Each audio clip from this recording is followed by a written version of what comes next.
What's up, guys? We are doing a race recap on Ironman Texas.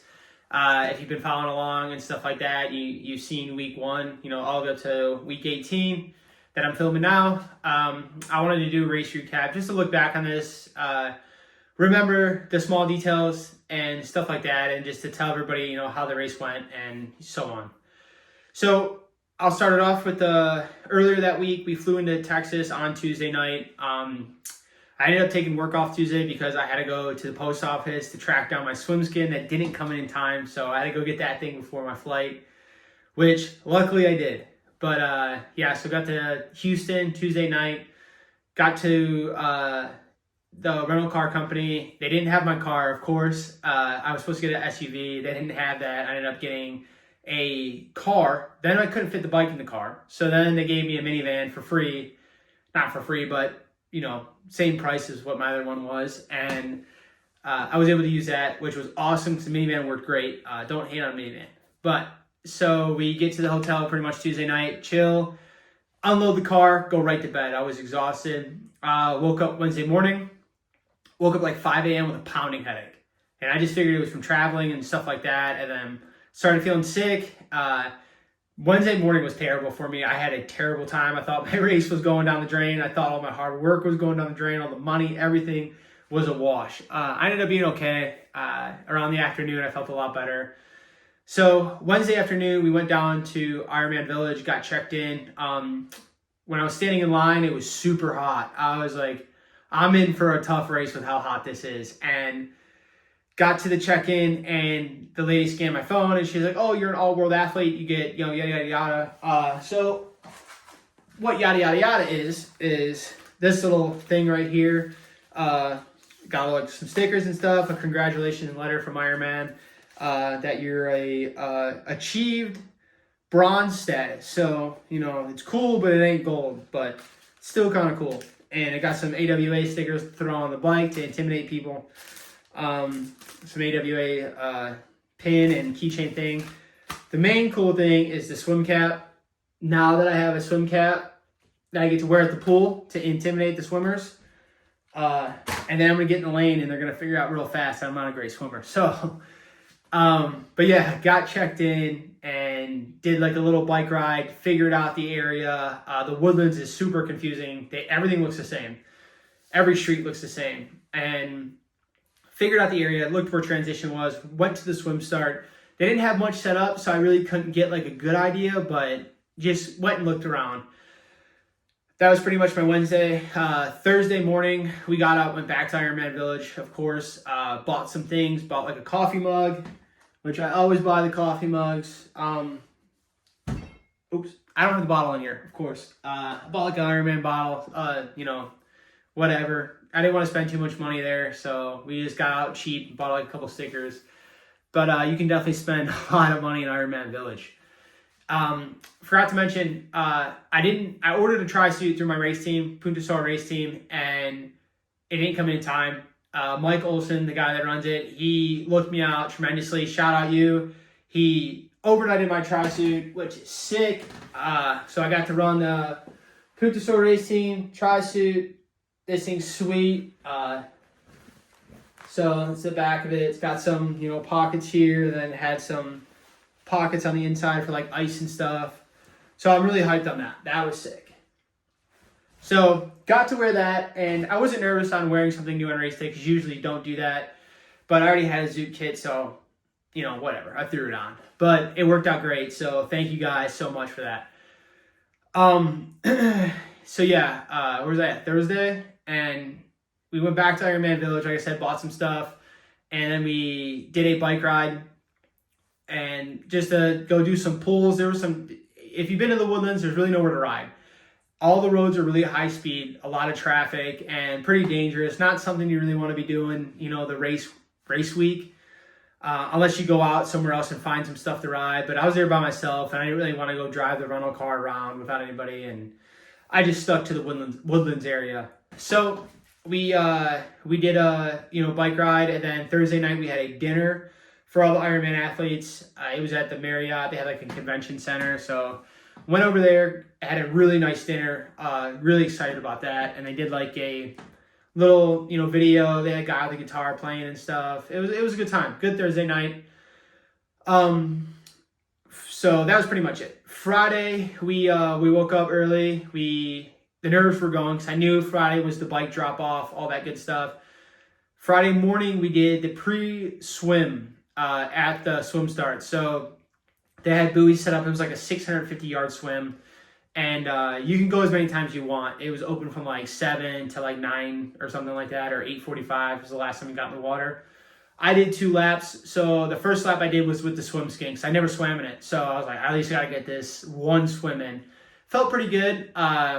Definitely felt faster than I thought I was going to feel. But definitely swam slower than the race day. And then I got out and got my wetsuit on and did a wetsuit lap because I hadn't worn my wetsuit since last year. Because it's been obviously all winter all year, so I haven't swam with it since then. But I'm used to my wetsuit, and I wasn't like too worried about not swimming in it until race day. But everything went good anyway, so that was pretty much Friday morning. And then we went back to the hotel, got the bike ready, got all my run bags and you only get one, but got my run bag and my bike bag set up and ready to go. Got the bike ready to go. Headed back to, the transition area. It's only like 5 minutes from my hotel. Dropped the bike off, dropped my run bag off, dropped the bike bag off, and pretty much got everything ready to go and went for a little run around the waterway there and got an idea of where I was running on a transition. They had a lot more set up, so I was able to see where I was going on a transition, where I was coming in from the swim, all that good stuff. So I was hyped on that. And then we went and got a pizza from like a local place and smashed that, which was really good. And went back early. I wanted to go lay down early and try to get the best sleep I can because I know I was nervous.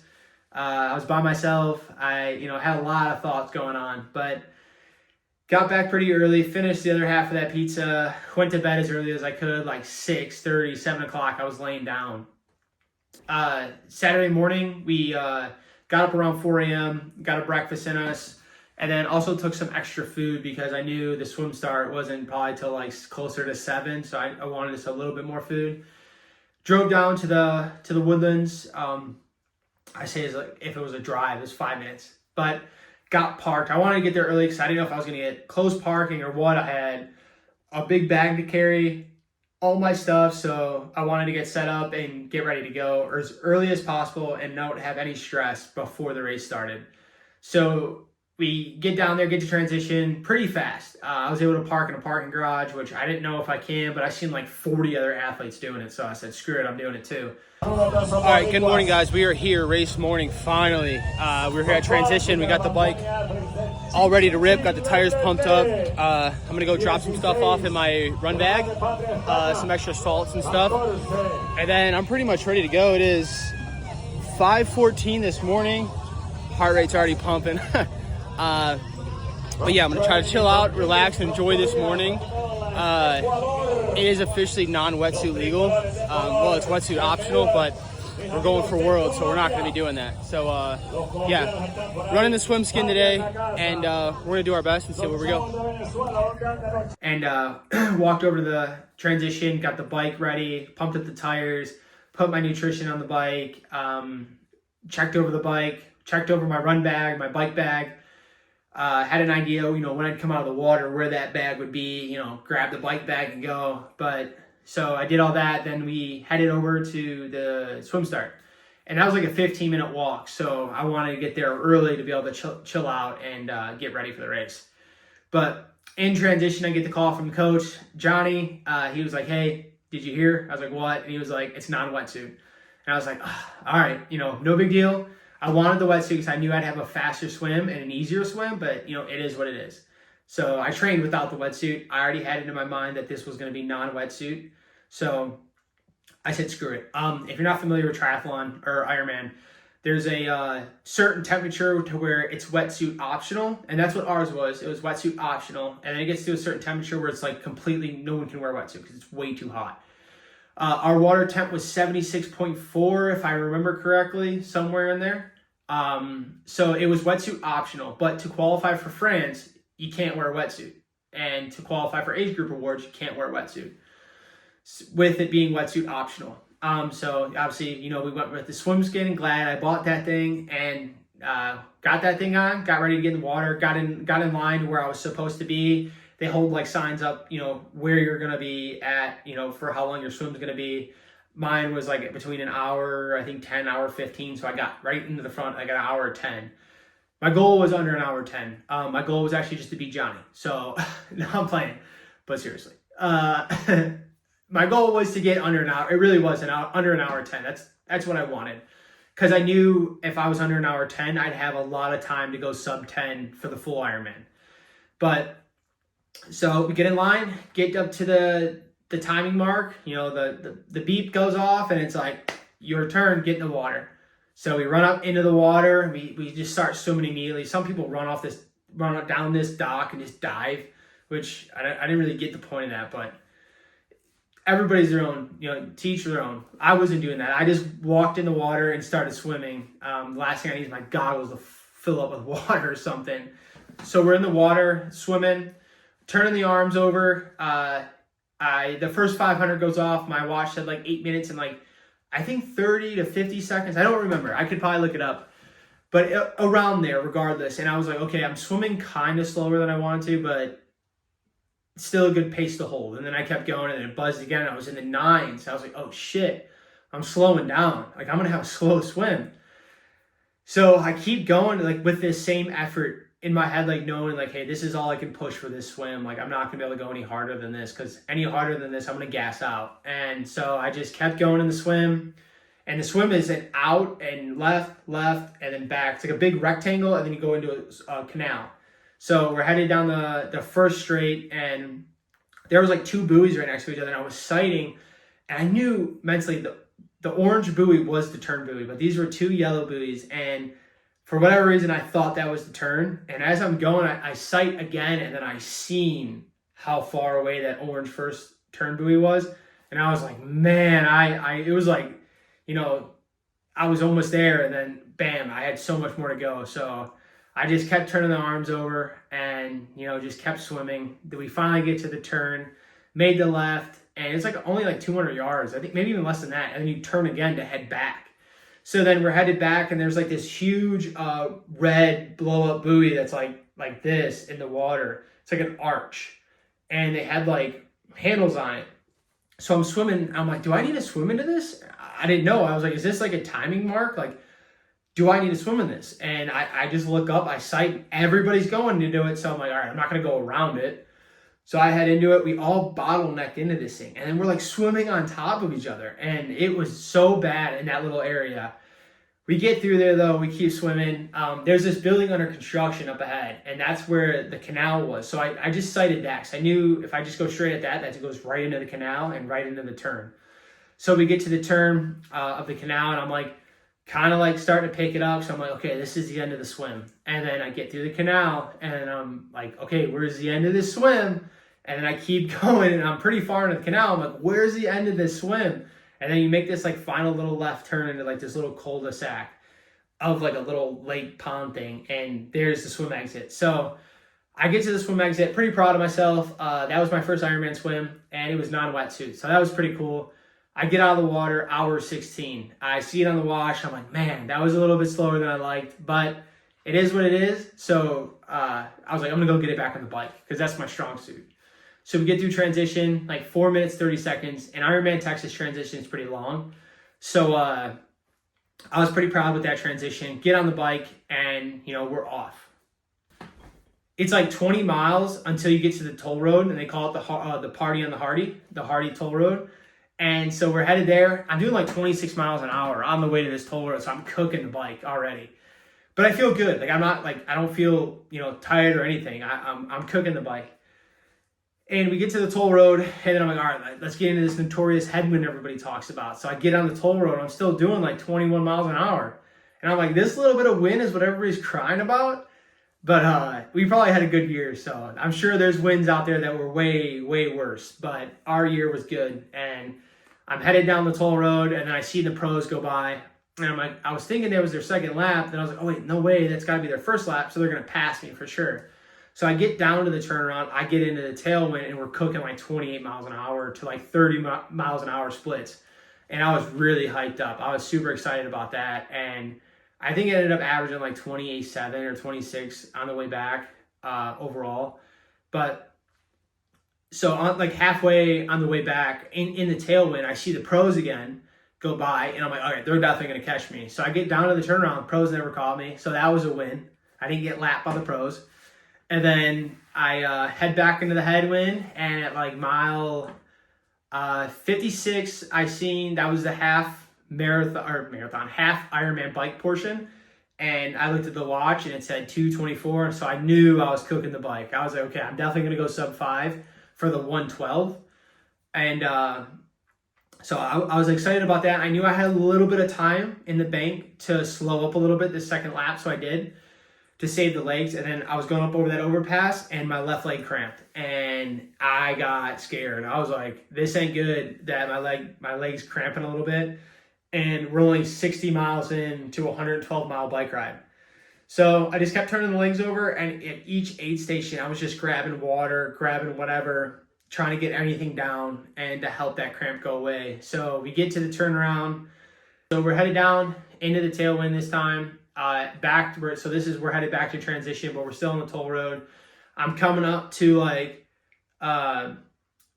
the overpass, and there's like all this traffic on the other side of the road, and I see all these emergency lights, and I see like this big blob in the middle of the road, and I'm like not really thinking like much of it, but I'm getting closer, like what's going on? I get closer, there's a like a cement truck flipped over into the bike lane, and there's glass everywhere. And this Hardy toll road will claim people with flat tires. There's a drainage ditch like this wide that I seen 2 people get into it and just eat shit, like completely obliterate themselves.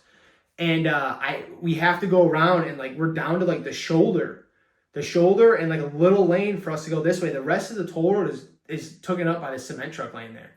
Glass everywhere. I'm like, okay, I'm getting a flat tire for sure. Like I've been worried all day, like here is a for sure flat tire. Luckily, we didn't get a flat tire. I get to the end of the toll road. I'm at like 106 miles, and I knew, about 6 miles left to the transition. We get off the toll road. Those last 6 miles were like the worst. It was like the longest 6 miles of my life. And pulling up the transition, I look at the watch, 4:59, and I was super happy to go sub 5. We jump off the bike, and this is where I'm in trouble. I couldn't run. I get into transition. I'm like doing this little jog, and I cannot run. My feet hurt so bad, like I cannot run. So I'm going through like transition, trying to make it through, and I'm doing like this little run, walk, hobble thing, and I'm like, man, I'm in for it. This is gonna be a rough marathon. So we get into transition. One of the volunteers is helping me, hand me all my stuff, hand me my hat, my shoes. I had ibuprofen, luckily. I took 2 of those, lubed up with a bunch of Vaseline because I made that mistake in Chattanooga not to put any more lube on my body. And we leave transition in an embarrassing 7-something minute transition. Yeah, it was really bad. My feet hurt terribly bad. My quad was cramping. I was right then and there, I was kind of contemplating on like, hey, am I going to qualify for this championship, or am I going to like just make it through this marathon and become an Ironman? So start the runoff out of transition. First like mile in is like, I remember looking at my watch, it was like 1.8 or 1.9. And I was hurting bad. I was like, this is going to suck. This doesn't even feel good now. And I have 24 miles to go, and it already sucks. So the first lap, there wasn't a lot of age groupers on the course yet. We were really spread out because it's a 3-lap course, and we were really spread out. And the back half of the pros, of the males, were still coming through. So I seen a lot of those guys, and I seen a couple of those guys walk the transition or walk the aid stations.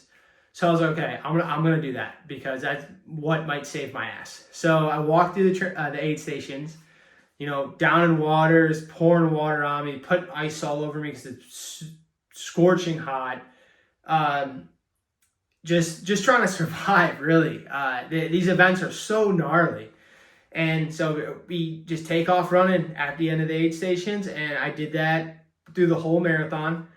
I get to like mile 5 or 6 and I finally felt like a little bit of relief. Like I've got like a little bit of this run done, even though I have 20 miles left. Like mentally I was tricking myself.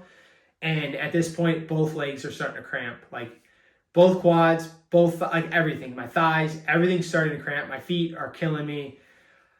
I'm still holding like a decent pace though to finish this marathon. Like I thought I'd at least go sub 4 in the marathon, but I didn't. I was close, but I didn't. So we're still hanging on.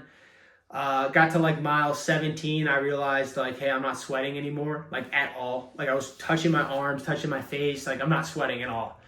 I knew I was super dehydrated. My fingers were starting to go numb, the tips of them. My mouth was going numb. So I knew I was in some bad shape. Not in some, I was in bad shape. So we're doing our best to finish this marathon, dude, just like struggling through this. We get to like the mile 22, 23-ish on my third lap. And there was some kids next to me and they were running. They were obviously doing the Ironman together and they were all hyping each other up. And I came by and they're like, you look good, man, blah, blah, blah, blah. And I'm like, you guys too, you know, I forget what I said. I had so much brain fog, and they were like, "Yeah, we're knocking this lap 1 out."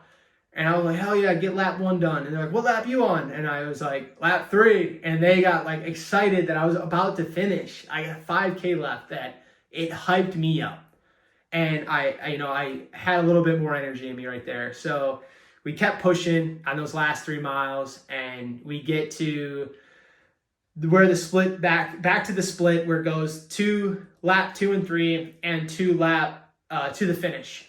Before I say the finish, the best part of that run was Hippie Hollow. I can't remember what mile it was on, but Hippie Hollow was the best. You go through like some lights. At night, it probably looks awesome, but there's a bunch of people dressed as hippies, banging trash cans. Everybody's hyping you up. It's awesome to go through. It's so loud and there's so much energy, and just everybody yelling your name because it's on your bib. So that was really cool. So we're headed to the finish. The emotions are there. I start to cry a little bit. I'm not afraid to admit that. But as I start to like get emotional, like that makes my body tense up and my quads like really bad.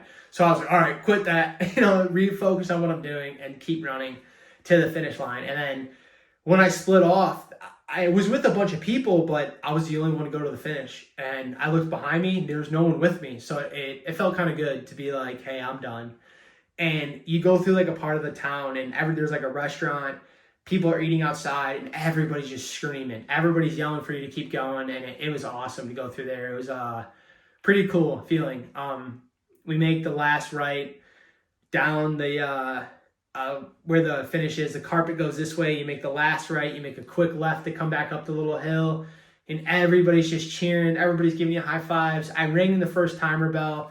Even though technically Chattanooga was my first Ironman, they didn't have to swim. So technically this was my first Ironman. Chattanooga was like I don't know what that was. That wasn't really an Ironman for me personally. They didn't even have 112 miles nor a marathon there. So we get up we get onto the carpet. The emotions are high. I'm super excited to finish this Ironman and cross the finish line. 10 hours, 33 minutes, 16 seconds. I didn't even know that for a while because I asked the volunteer what my time was, and he was like, "Oh, I'm sorry, I didn't look." Took a picture. They hand me, you get this shirt right there at the finish line. They hand you the shirt. You get this hat. Get this cool finisher hat stuff. So that's cool. Then the medal. Sorry, my medals are banging over there. But get this cool medal. Ironman Texas. Super proud of this one. Really, really happy with this. Even though like I messed up nutrition and all that stuff, I'm still happy that I was able to like finish that race with how bad I felt at mile 1 and to run a marathon in that shape and not just pass out. Just unbelievable what my body can do. I'm super proud of that. But so we go get some food and a couple pops. I wanted Coca-Cola. There was like this big ass tub of ice, like massive, like a person can fit in it. I almost jumped in that thing. I wanted to, but I knew I couldn't do that. So we go to sit down. It finally happened. My leg just locks up and I just stand up. I'm like, I'm not screaming, but I'm in some pain with my leg cramping. I'm trying to drink some Coca-Cola. My hands are numb. My lips are numb. So I was like, let's go to the medic. Let's go get checked out. You know, maybe they'll give me an IV and they'll bring me back. We're in the med tent, and I told them, you know, what was going on. They were like, okay, you're probably just severely dehydrated, which I was. Got some hydration. They didn't give me an IV. I was kind of hoping they would. So I just got some electrolytes, stuff like that. I chilled there for like an hour. Again, I was by myself, so I could just sit there as long as I wanted. And I was so smoked from the race, I didn't want to move. And they finally were like, all right, you know, get your ass out of here. You know, you're done. And I'm like, I was laying there, I was like, I gotta leave. Like, I had like the little blankets on me. I don't know if you ever done an endurance event. They give you like a little heat blanket, and it's 90 degrees outside, and I'm in the tent and I'm shaking cold. So I knew I left it all out there. So I get up to get out of there. So I had to go to transition and get my stuff, and that was just miserable. Got the bike, got back to the rental car, couldn't find the rental car. I was so delirious. I could not find the rental car. I'm on FaceTime with my dad. I'm like, dude, I can't figure this out. And luckily Apple Maps shows where you parked your car. So shout out Apple. I was able to find my parked car. So I get them in the minivan, put the bike in there. I put the thing in reverse. I don't know what was wrong with me. I just stepped on the gas, like full gas. And all the way to the floor, zooms out of this parking spot, almost kills somebody. I slammed the brakes. Everybody's looking around at me, so I'm just like boom, and I look like an idiot. I'm just like driving this car like all messed up, and I'm just like, sorry. So I drive out of there, and I'm behind this wheel. I'm like, I should not be driving right now. I feel terrible. I go towards the hotel, and I was gonna get Chick-fil-A to get like some more food in me. I couldn't find Chick-fil-A. It was right across the street from the hotel. Can't find it. I literally am driving around in circles, and I'm like, I can't find it. So I pull back into the hotel. I just want to go lay my head down. So I get a text from Mike, my buddy on the race team, and he said, hey, go to your front desk. I have a surprise for you. So I go to the front desk, and I get these awesome cupcakes, like these expensive looking cupcakes, and bring those back to the room, and I was all excited about those. But again, like my mind just is not working. Like I feel really drunk and just feel really bad. And I'm just like flipping this box, and I'm trying to figure out how to open these cupcakes. I'm flipping them, and I figured out like it was just a piece of tape and the lid would come open like any normal box. But my ass is flipping this box. I finally open them the wrong way. All the cupcakes are face down. The icing's everywhere. So I close it, I flip it back over, I open it again. All the icing's all over the lid. And I laid him in my hotel bed. I laid down on the pillow, and I scooped up the icing with the cupcakes, and I ate that like that for like 4 hours. Not consecutively, but I would just snack on them for 4 hours, and I was drinking like a lot of electrolytes. Finally went to bed like 1 a.m. I just couldn't sleep. A lot of times after these big endurance events, you just can't sleep. I'm one of those people. Some people sleep like babies, but I can't sleep. Sunday morning, we got a real breakfast in us and felt a lot better. Got the bike packed up, ready for the airport, got all my stuff packed up, and headed down to the ceremony. The ceremony was at 10 o'clock at the Marriott, the same place we had that dinner. And I had to wait 2.5 hours for the slots finally to roll down to the 25 to 29 age group. It took literally forever. I'm getting texts on my phone from everybody like, did you get a spot? Did you get a spot? Did you get a spot? I'm like, I don't know yet. We're not there. So the way they did it, usually they'd be like, you know, this age group, you know, first place, do you want to go to France? Second place. So that was taking forever. So they just started doing like, they were like 25 to 29, stand up if you want to go to France. There's 11 spots. 8 of us stood up, and my one buddy that I met earlier that week, Luke, he was there, and he waited to see if I would get a slot, which was cool of him. And 8 people stood up. We counted it out. He's like, dude, you're going. And I walked up, and I was like in disbelief. I was like, there's no way I'm going to the World Championships. Like, there's no way. So I walked up, and they're like, what place you get? What place you get? What place you get? I was like the 3rd or 4th guy in line in the place. So I had a slot all day long. So yeah, I ended up qualifying for World Championships. Super proud of myself. This is like the first time in my life that I was actually super proud of myself. But so you get the Ironman World Championship qualifying paper thing. So that's pretty cool. Super proud of that. You get a little flag. You go to France, and then you get the little coin here that says VinFast Ironman World Championships Nice, France. And you get the little, it's on the back, just says anything's possible with the date of the France Ironman. So that's pretty cool. Really proud of myself there. Put a lot of work into this. Shout out my coach, Johnny Nobalso. Literally, I would not be where I'm at with triathlon or Ironman without him. He has helped me out this whole time. One of my best friends, we training partner, whatever, coach, all around, all those things. Without him, I wouldn't have been able to do this. He was in my ear all week. He was helping me these last 18 weeks to prepare for this and get me ready to go to the World Championships. And he's qualified, so really looking forward to this, being down there with him and doing the race together, because definitely wouldn't want to do this alone. But yeah, overall, a good week down at Ironman Texas. Super happy with how everything turned out. Shout out my family, shout out my friends, everybody that commented, liked the videos, gave support through these 18 weeks. I saw it all. I appreciate you guys all. But yeah, so I'm going to keep these vlogs going because we're going to France. So stay tuned and see how this summer goes.